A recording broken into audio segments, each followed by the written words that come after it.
Good morning. Oh, you can do better than that, can't you? Good morning. There you go. Well, first of all, thank you, Bikers, for your very kind introduction. And let me thank you, Lown Institute, for inviting me to your conference. Let me tell you, I'm so happy to be here and so pleased to see the progress that you've made since I was with you in San Diego in March of 2015. You have begun to turn an idea, a dream, into a powerful vision of what real quality, affordable healthcare system could look like. And just as important, in my opinion, you are beginning to put into place the infrastructure necessary to turn that vision into a reality. You are not only solidifying your personal commitment, you've hired organizers, the evangelists of every movement, to help you spread the message and build the relationships necessary to make this a broad-based, diverse campaign, a coalition of patients, practitioners, policy experts, and of the American people. You are building it solid from the ground up, a campaign that has as its North Star a 21st century healthcare system, a campaign smart enough to develop strategies, resilient enough to withstand blowbacks, and powerful enough to deliver change. Already we can see the results of your hard work. A year ago, the Right Care Alliance was mostly an idea that started with about 40 members. Today, your numbers have increased to over 200, and there are 14 councils that last October delivered over 1,000 people to Action Care Week in 15 sites across the country. And last fall, the Lown Institute launched a Right Care Educators, a program that has already helped young physicians to recognize bad care and to help change the culture in their hospitals and clinics. More than 80 chief residents and 32 training programs that reach 1,500 doctors in training around the country are participating. Let me say congratulations. You are on your way. And I must say that your timing could not be better. As you know, healthcare and Obamacare have been a top issue of this year's presidential campaign.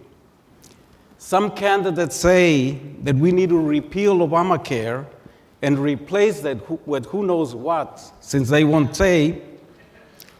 Others say that we have made great strides and just need to make more adjustments to the current system, while others say that we need universal health care that covers everyone.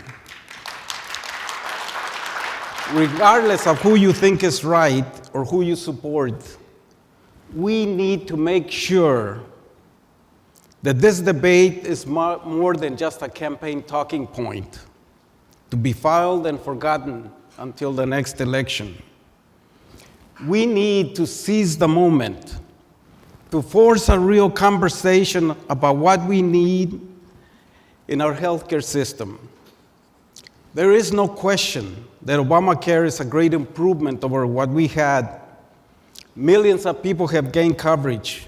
Pre-existing conditions are no longer a disqualifier, and children can stay in their parents' plan until age 26, instead of being kicked off as they start their adult life. While this is all good, the truth is that it falls far short of what is needed. There are still too many people that don't have any coverage, including immigrants who are excluded from the exchanges, even if they pay for it themselves. And far too many precious resources are being squandered, and insurance still rules the day. Obamacare is and should be the floor, not the ceiling, for this country. If we do our job right, we can make sure that the presidential campaigns serves to create a powerful headwind that the next president cannot ignore when he or she walks into the Oval Office in January 2017. This conference is a great opportunity to visit with friends and colleagues, to recharge our batteries, to discuss and debate strategies, and to plan for the future. Now, to take advantage of the moment, however, we have to be thoughtful and clear-eyed about the work necessary to carry it out. Make no mistake, getting from here to there will be really hard work, and it will require the best in you, personally and professionally. There are no easy answers or shortcuts. It will test you and your commitment, because the road will be long and sometimes frustrating.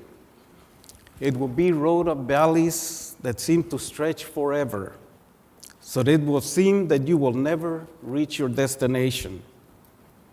But let me tell you, if you persevere, there will also be many peaks that will lift your spirits, allow you to see how far you've come, and to win victories along the way that will bring you ever closer to your goal. And in those moments, you will see that if you do not falter or despair, you will reach the promised land of healthcare reform. You will get there because you stayed true to your vision and because you did not make the trip alone. With you will be millions of people who agree that in America, we can and will do better. Because in this country, we are a people that believe that if we are willing to work hard and sacrifice, nothing is impossible. Now, you may be thinking that for me to assert that, I must have made a stop in Denver on my way to Chicago and picked up some of the good stuff that they prescribe there. Because in the back of your mind, there may be that small niggling doubt that we can win the healthcare system of the quality and scale that we want. If you are thinking that, let me reassure you that I am not smoking funny stuff or having a nice daydream. I say it is possible because I have lived and been a witness to change in my lifetime. I have seen and thrilled at how ordinary people have changed the course of history and the human condition. Let me share some of those examples with you. As you know, for centuries, India was a colony. Regardless of who occupied it, the Indian people experienced abuses and lack of rights in their own country. This did not change until they began to fight for their rights and eventually for independence. It was a hard struggle, and many people were beaten, jailed, and killed. To finally, in the 1920s, a new organizer, Mahatma Gandhi, came on the scene and began to organize a mass movement. Gandhi organized people to challenge the English Empire, and through nonviolent actions like the March to the Sea and the Salt Boycott, fasts, and massive demonstrations, won the independence of India in 1947. Gandhi's actions and strategies would come to inspire similar movements around the world, including the United States.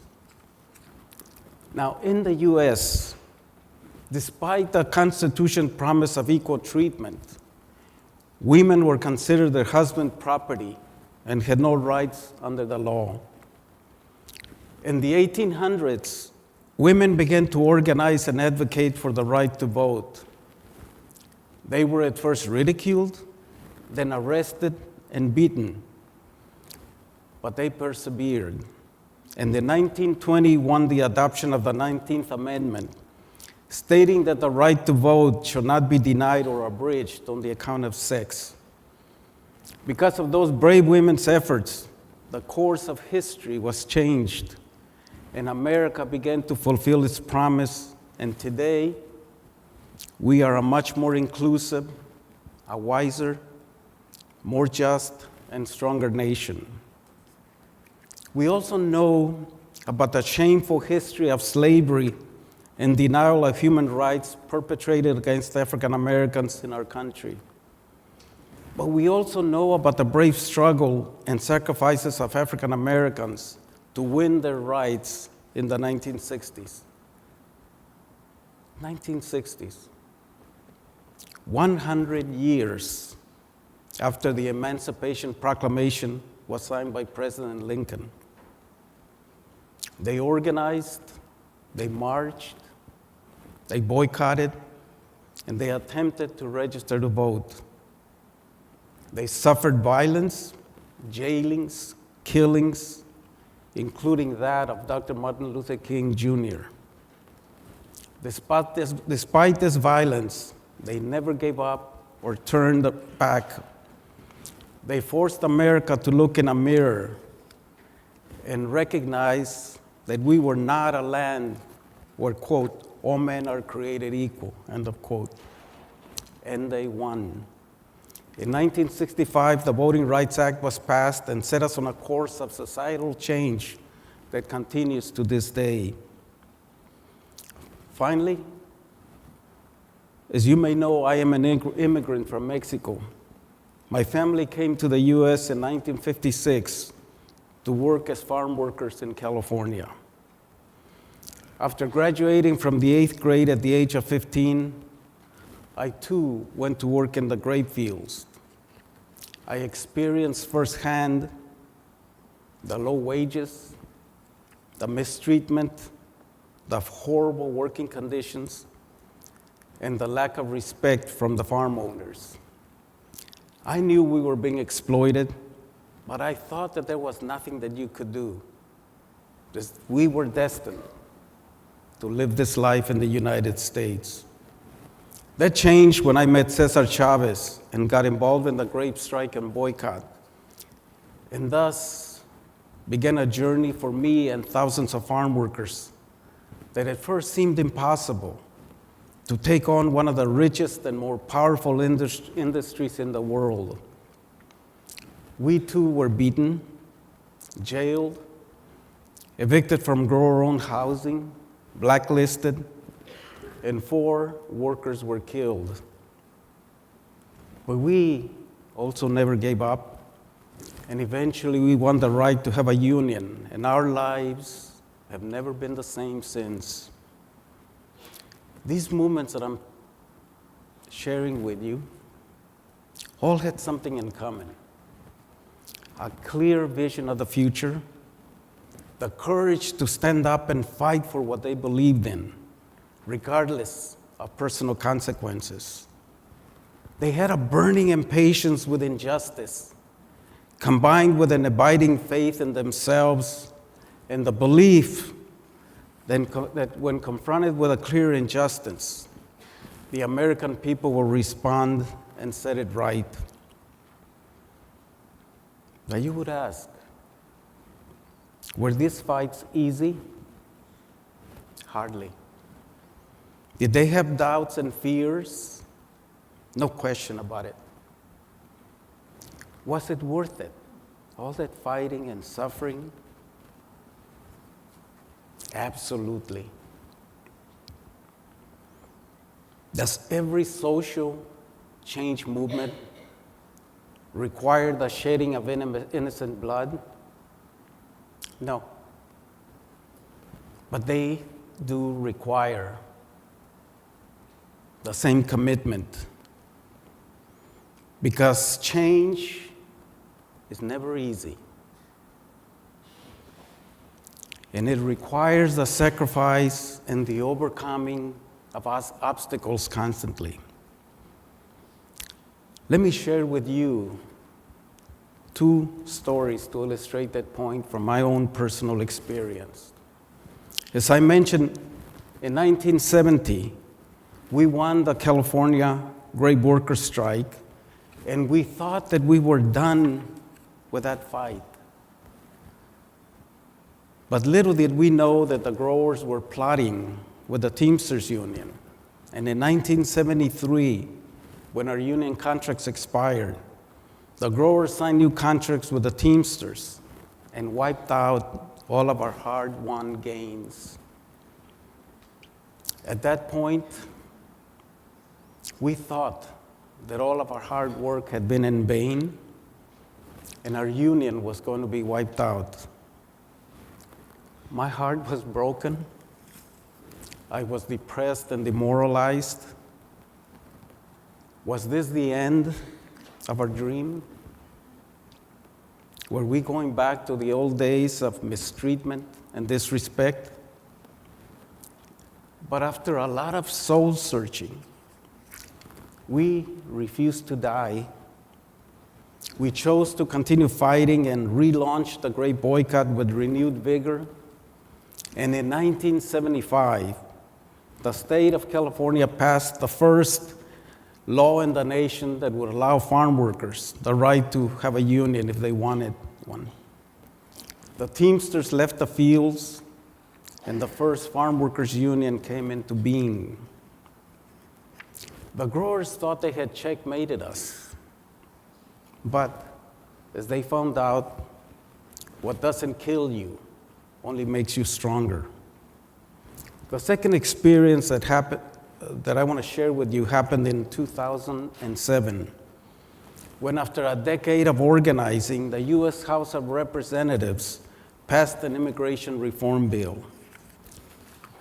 We were overjoyed because after a long struggle, we were on the verge of finally legalizing 11 million undocumented people. But our joy was short-lived because days later, the Senate killed the bill and dashed the hopes of millions of people. I gotta tell you, we were disappointed. But we felt that that if we gave up, nothing would ever change. So we picked ourselves up, dusted ourselves off, and got back in the fight. And 5 years later, we won an executive order from President Obama, which provides relief for 1 million dreamers, young people who came to this country through no fault of their own, but with their parents because they had a dream of what would be possible in the future. And we also won an order from the president saying that enforcement of immigration laws would from now on focus on deportation of criminals, not of everyday immigrants who just want to work and have a better life. Today, we are also fighting to support an expansion of the president's order before the Supreme Court. And next Monday, there will be a hearing on whether that expansion will be upheld. And we are also focusing on making the Latino and immigrant vote an important factor in the 2016 presidential election. And let me assure you today, there will be immigration reform sooner rather than later. It is no longer a question of if, it's only a matter of when. So I want to tell you today, from personal experience and belief, that if we organize, if we reach out to the American people, and if we never give up, the change is not only possible, it is inevitable. I believe from the bottom of my heart that you are on the right road, that you are committed to the right vision for the future, and that you are making the right provisions for the trip that you're embarking on. You are walking in the footsteps of generations of dreamers and doers, in the footsteps of life changers, people who believe that we are the architects of our own destiny, that believe that we can create the America of our dreams. Make no mistake,